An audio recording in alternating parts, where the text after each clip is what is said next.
अस्सलामु अलैकुम, welcome to एमराद। दोस्तों, पाकिस्तान की तरफ से ऑपरेशन ज़रबे कर्रार और ऑपरेशन बुनियानुम मरसूस की एक न्यू डॉक्यूमेंट्री जारी की गई है और इस डॉक्यूमेंट्री में नए विजुअल्स हैं, खासतौर पर पाकिस्तानी स्ट्राइक्स के। इवन ऑपरेशन से पहले जो सर्विलेंस और रिकॉनिसेंस की जा रही थी एनिमी एसेट्स की, उसमें S-400 और दूसरे सिस्टम्स की न्यू इमेजरी है।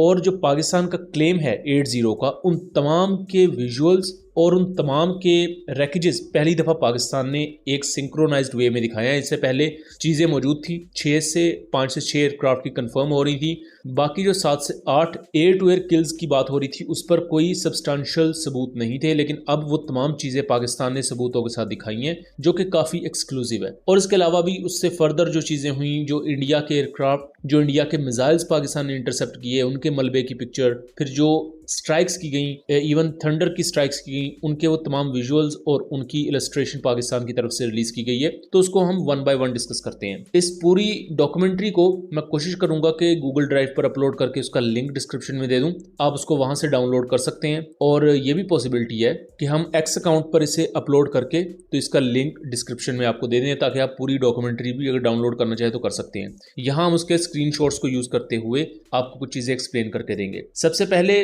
ओवरऑल तो इसका इंट्रो दिया जाता है कि इंडिया और पाकिस्तान के दरमियान पहलगाम का वो इंसिडेंट हुआ, इंडिया ने उसका पाकिस्तान पर इल्ज़ाम लगाया एंड ऑल दैट स्टफ। अब हम उस फेज में आ चुके हैं जहां इंडिया अपनी मिलिट्री प्रिपरेशन कर रहा है पाकिस्तान के खिलाफ। और यहाँ एक ये पिक्चर आप देख सकते हैं जिसमें S-400 के कुछ यूनिट्स मौजूद हैं, S-400 की एक बैटरी के रेडार्स और उसके साथ जो कम्प्लीमेंट्री इक्विपमेंट होता है एक रेडार के साथ, एक फायर कंट्रोल सिस्टम के साथ, तो वो यहाँ देखा जा सकता है। और ये पाकिस्तानी सैटेलाइट के थ्रू ये पिक्चर्स ली गई हैं। फिर यहाँ INS विक्रांत देखी जा सकती है कार्वर बेस पर। बुनियादी तौर पर क्या हुआ था कि ये पाकिस्तानी पानियों के बहुत नजदीक आई थी, लेकिन अप्रैल के महीने में जब पाकिस्तान नेवी ने भी आगे से अपना ऑफेंसिव पोस्चर दिखाया तो ये वापस चले गई थी, because INS Vikrant Indian navy को पता है कि जिस दिन वो ठुक गई पूरी इंडियन नेवी का मोरल डाउन हो जाएगा, इसलिए उसे सिर्फ दिखावे के लिए या डिस्प्ले ऑफ पावर के तौर पर रखा होता है, वो प्रैक्टिकल वॉर में कभी शायद आएगी भी नहीं। फिर इसके साथ ऑन ग्राउंड विजुअल्स पाकिस्तान की तरफ से रिलीज किए गए हैं, जहां सिरसा में इंडिया ने अपनी मिसाइल रेजिमेंट्स को डिप्लॉय किया हुआ है। अब इससे आगे आ जाएं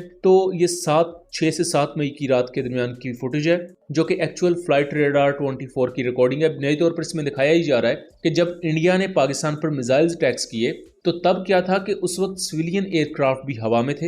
इंडियन जेट्स ने सिविलियन एयरक्राफ्ट के हवा में होने का फायदा उठाया और पाकिस्तान पर मिसाइल्स फायर किए, ताकि अगर पाकिस्तान कोई जवाबी कार्रवाई करेगा भी तो उसमें पॉसिबिलिटी होगी कि कोई सिविलियन एयरक्राफ्ट हिट हो जाए और फिर पाकिस्तान के खिलाफ एक नया नैरेटिव बनाया जाएगा कि पाकिस्तान ने सिविलियन एयरक्राफ्ट को हिट किया है। इससे आगे आ जाए तो पहला राफेल यहाँ दिखाया जाता है जो पाकिस्तान ने बठिंडा के ऊपर शूट डाउन किया था। इसका M88 इंजन और इसके साथ साथ इसका टेल BS-001, ये फर्स्ट राफेल था जो पाकिस्तान की तरफ से शूट डाउन किया गया और इंडियन पंजाब के ऊपर इसका मलबा गिरा। दूसरा राफेल भी जेटन-सी ने शूट किया और ये इसका बर्निंग रैकेज देखा जा सकता है। और उसके ऊपर देखा जा सकता है जो सेकंड राफेल शूट डाउन किया गया है, उसमें आप फर्म के विजुअल्स देख सकते हैं, जिसे fire information for resource management कहा जाता है। बेसिकली ये सैटेलाइट की तरफ से प्रोवाइड करदा थर्मल एनोमलीज होती हैं। अगर किसी एरिया पर बहुत ज़्यादा हीट एकदम से डिटेक्ट हो या किसी जगह पर बहुत ज़्यादा आग लगे, जैसा कि कहीं मिसाइल स्ट्राइक हुई है, कहीं कोई एयरक्राफ्ट क्रैश हो गया है, कहीं से कोई अगर आतिशफशां पहाड़ फट गया है, तो वहाँ जो थर्मल सिग्नेचर होते हैं उनको ये सैटेलाइट कैप्चर करते हैं। तो यहाँ भी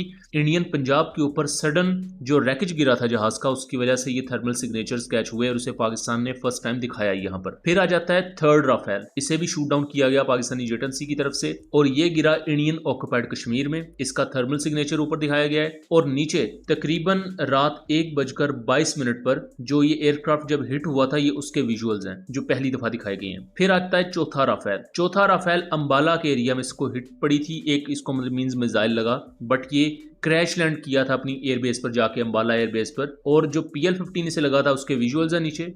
और ऊपर इंडिया की अपनी न्यूज एजेंसी ने उस वक्त कवर किया था कि French media claims IAF Rafale took hit during operation Sindoor but manage to return to airbase. तो इंडिया की अपनी न्यूज एजेंसीज ने भी इनिशियली ये कंफर्म किया था कि एक राफेल को मिसाइल से हिट हुई है, बट वो रिटर्न कर पाया है अपनी बेस पर। तो ये अंबाला वाला चौथा राफेल था, बट स्टिल इसे इतने ज्यादा डैमेजेस हो चुके हैं कि ये रिपेयर नहीं किया जा सकता। 4 राफेल्स के बाद ये 5वां मिराज 2000 जो कि पोमपुर के एरिया में शूट डाउन हुआ। इसका मलबा आप देख सकते हैं, ये ऊपर इसका इंजन आप देख सकते हैं, और नीचे जब ये गिर रहा था फिजा से उसके विजुअल्स हैं। रामबन में फिर मिग 29 यूपीजी शूट डाउन हुआ, इसके विजुअल्स आप देख सकते हैं, इसके मलबे की पिक्चर्स। उसके बाद आता है इंडियन SU-30 MKI जो अखनूर में गिरा इंडियन ऑक्युपाइड कश्मीर में, और इसका मलबा भी यहाँ देखा जा सकता है, और इसकी ये 2 वर्टिकल टेल्स भी देखी जा सकती हैं जो इसकी खास निशानी है, इसको दूर से देखने पर ही पता लग जाता है। फिर आता है 8वां एयरक्राफ्ट या 8वां एरियल सिस्टम जो पाकिस्तान ने शूट डाउन किया इंडिया का, वो था Israeli made Heron MK2 unmanned combat aerial system, और ये भी गिरा था इंडियन ऑक्युपाइड कश्मीर के पूंछ के एरिया में, और उसके वो विजुअल्स देखे जा सकते हैं। बेसिकली एक पहाड़ी पर गिरा था,